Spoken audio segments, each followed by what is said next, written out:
Hello বন্ধুরা, আজকের করব শিঙি মাছের সরু সরু আলু দিয়ে ঝোল। তার জন্য আমি শিঙি মাছে নুন হলুদ মেখে নিয়েছি, কড়াই সর্ষের তেল দিয়েছি আর মাছটা আমি গরম করে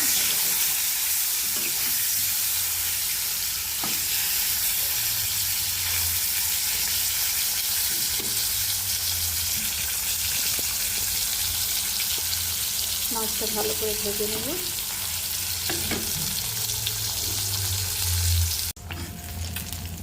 মাছগুলো আমার ভাজা কমপ্লিট। এবারে আমি মাছের ঝাল দিচ্ছি।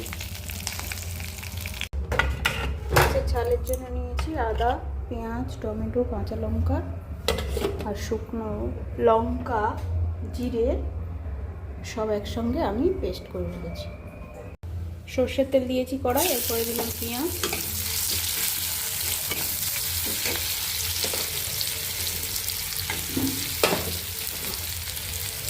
এর সঙ্গে চেরা কাঁচা লঙ্কা দুটো দিয়ে দেবো।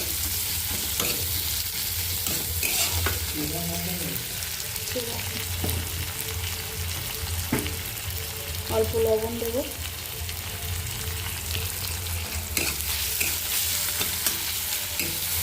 পেঁয়াজটা ভালো করে লাল করে ভাজা হয়ে গেছে। পেঁয়াজ আমার লাল লাল করে ভাজা হয়ে গেছে। এরপরে একে একে আমি মশলাগুলো দেবো। টমেটো দেবো, এইখানে লঙ্কা, হলুদ, জিরে, ধনে গুঁড়ো আর আদা বাটা একসঙ্গে দিয়ে এগুলো ভালো করে ভাজা ভাজা করবো।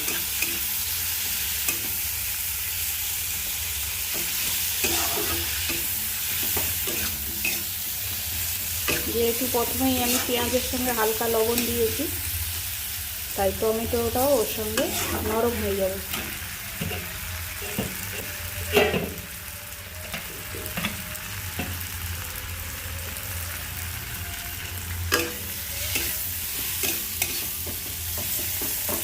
এইগুলো ভাজা হতে হতে এর সঙ্গে আমি দেবো সরু সরু কেটে রাখা আলু।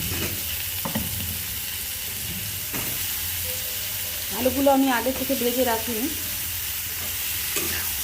মশলার সঙ্গে একসঙ্গে নাড়তে নাড়তে ভাজা হয়ে যাবে। এবারে আলুর পরিমাণ মতো লবণ দেবো।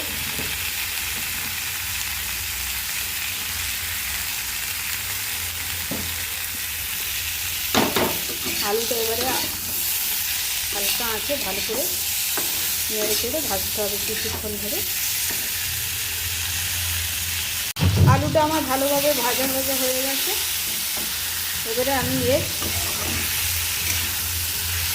যেইভাবে খাবে সেই রকম পরিমাণ মতো ঝোল রাখার জন্য জল দিয়ে দেবো। আলু অর্ধেক সিদ্ধ হয়ে গেছে। আমি যেহেতু মাখো মাখো ঝোল রাখবো, তাই আমি আর জল দেবো না। এবারে ফুটে উঠলে আমি মাছগুলো দিয়ে দেবো। রেডি আমাদের পাতলা শিঙি মাছের গরমের দিনে পাতলা ঝোল। রেসিপিটা আপনারা বাড়িতে করে দেখুন এবং কমেন্ট করে বলুন কেমন হয়েছে।